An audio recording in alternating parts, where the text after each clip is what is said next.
जय झूलेलाल। मां रिद्धि मोटवाणी तव्हांखे का कहाणी थी ॿुधायां। बुराई बदिले भलाई। हिक दफ़े हिक डाकू मरी हालत में अस्पताल में दाख़िल थियो। ॾाढी तकलीफ़ हुयसि। अस्पताल जे जंहिं वार्ड में दाख़िल थियो हुते हिक दयावान नर्स कमु कंदी हुई। नर्स जी सुठी संभाल ऐं शेवा करण करे डाकू बहितर थींदो हुयो।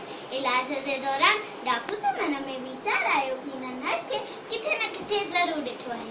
जॾहिं ॻाल्हाइण ॿोलाइण ज़ेरो थियो, डाकूअ नर्स खां पुछियो, मूं तोखे किथे ॾिठो आहे? पर सवाल जो जवाब ॾियण बदिरां नर्स माठ में मुश्किल सोचां हली वई।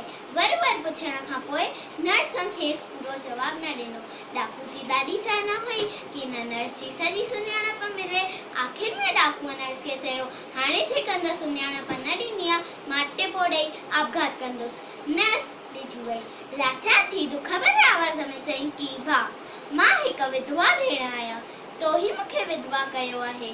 हिकु राति तूं ही डाकू थी असांजे घर आयो आहे। मूंखे रसीअ सां ॿधी मुंहिंजे अखियुनि अॻियां मुंहिंजे पति जो खून कयो आहे। मुंहिंजे घर जो सभु कुझु खणी मूंखे सुन्यो करे छॾियो आहे। जॾहिं तूं हिन अस्पताल में आहीं, मूं तोखे भर वक़्तु सुञातो।